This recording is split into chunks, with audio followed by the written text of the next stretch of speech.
Not as though he was totally up alongside. I mean, he was kind of getting there and holding it. But you hold your line when you come off. The spotter should have said, hey, you know, he's back there. He's at your right rear, at your right rear. Helio has made his way back to the pit stand. It's only the second DNF for Castroneves here at Texas. He was involved in a crash here in 2007 on the 197th lap. Today it occurs on 129th lap. Leaders will will pit. Lap. Pit off of 4. 10-4 coming in.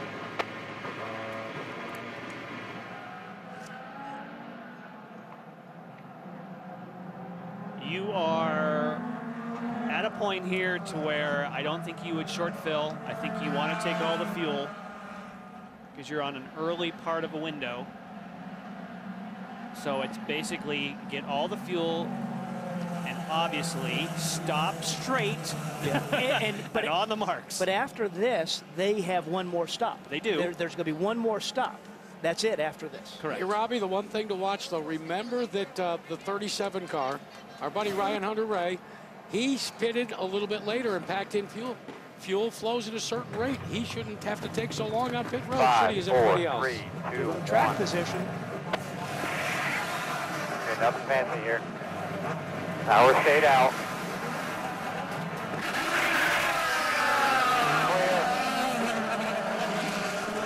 Dixon picks out. Yeah, Dixon got in there. TK build up. Oh, Marco. Now Marco is the one. Is he still fired? Yeah, he's still fired.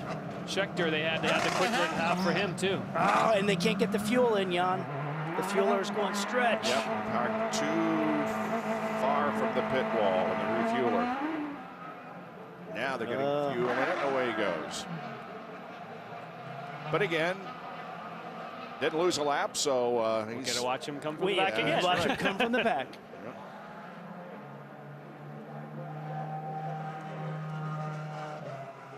Helio, first of all, what did you say to Mario Moraes after that crash?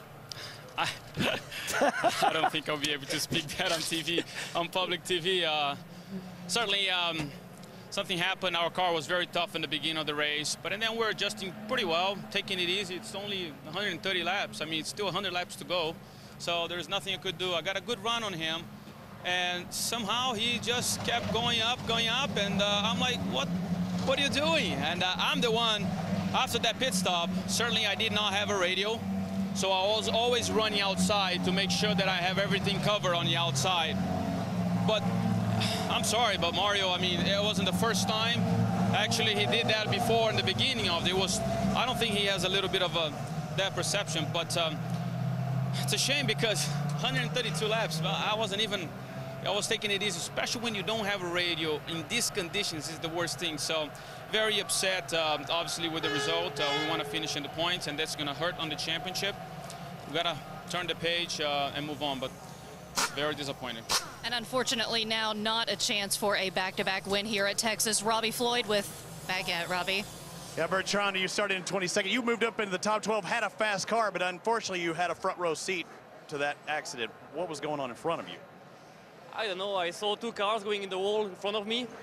Then I tried to avoid it, but it goes so quick. I just saw the car coming on me. I tried to pass between the two, but I couldn't. So it's really a shame because the car was so good, so quick. I could move up, yeah. Wow, it was close, but didn't make it. A game of inches. You're seeing this go on in front of you. You still pinning it, or are you having to try and bob and weave? It looked like you were still going straight, but were you on the gas? Yeah, no, I was braking. I was slowing down, but it goes so quick, and the car just came on me, and I couldn't do anything. I just tried to go between the two, but it was impossible. But as I say, the car was so quick. We deserved, again, better results. We had a good car at Kansas. We had a good car at Indy. We had a good car here. Unfortunately, no good result yet, but it will come for sure. Unfortunately, the next time we'll see Bertrand is in Iowa. Bertrand out of the race, and Schechter makes another pit stop and rolls back onto the racetrack. And that was because they couldn't get the fuel there, Yep. I don't think. All right, let's take a look at the race off pit road. There's Dario. And Dixon second, followed very closely by Ryan Briscoe, and then Danica Patrick. So that's the way they will line up when we go green once again from another caution flag here at Texas.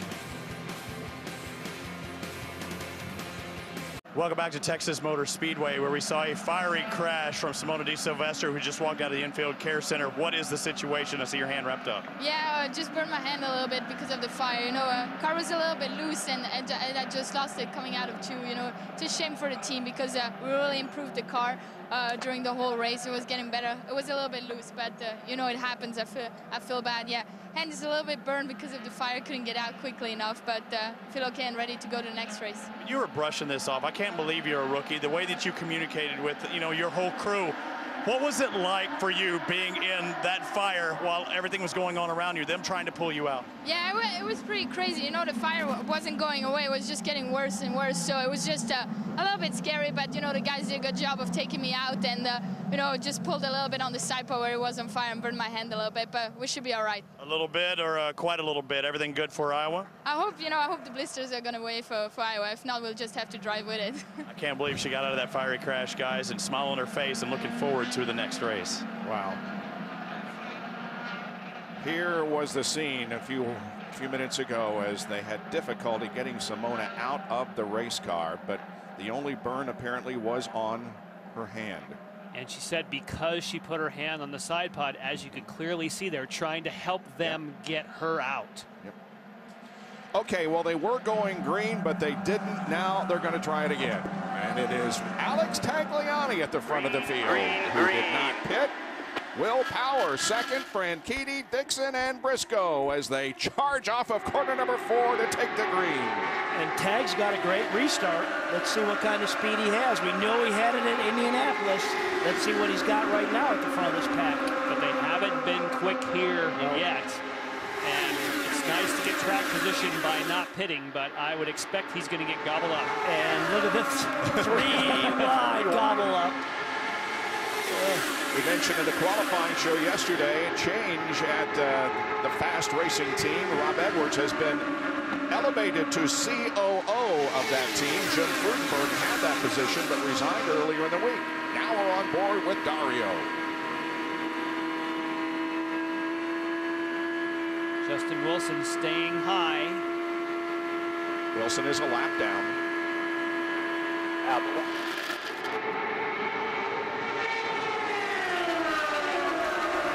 And Tags holds on to the lead. Well, he's doing a nice job of defending. He's not getting gobbled up as quickly as I expected. He will be lighter on fuel, so that's somewhat of an advantage, but he doesn't have the new tires. Look at Dixon. Looked to the inside, but thought better of it. And now Power drifts high on the racetrack. Yeah, we saw him do that earlier. So he must be comfortable just letting the car have its head, not try and bind it up and stay down. Just gonna let it float up there if that's where it wants to go. Keep the momentum that way. Longer distance, but momentum. Kanon's running 9th. Alex Lloyd beside him. Now in front of him. BJ Viso in the mix too. And Danica Patrick is ahead of it all that. Well, for the gangbuster kind of approach that Dixon and Power had with Tags, now they've just settled into really being behind it. Pretty stout deal. And I'm very impressed by Tagliani. His engineer, Alan McDonald, I talked to him last night, said, you know, I'm going to be staying up late tonight because we just don't have the speed. Well, he must have stayed up late enough to make a big change on that car. Danica passes Dario. Picks up 5th. Whoa! Lifts big time. You know, that just takes the air off the front of Dario's wings and up the track it goes. Jack? Danica Patrick wants to make hay early in a stint. What seems to happen, according to Ziggy Hargis, is when they get down to the second half of the fuel load, the car, in terms of handling, starts to go away. It's the first half where she is able to drive it high, low, and it's very comfortable in traffic. Now, as we're on board with Tony Kanaan, you know that Kanaan and Patrick are teammates, right? Mario Moraes over on the right-hand side.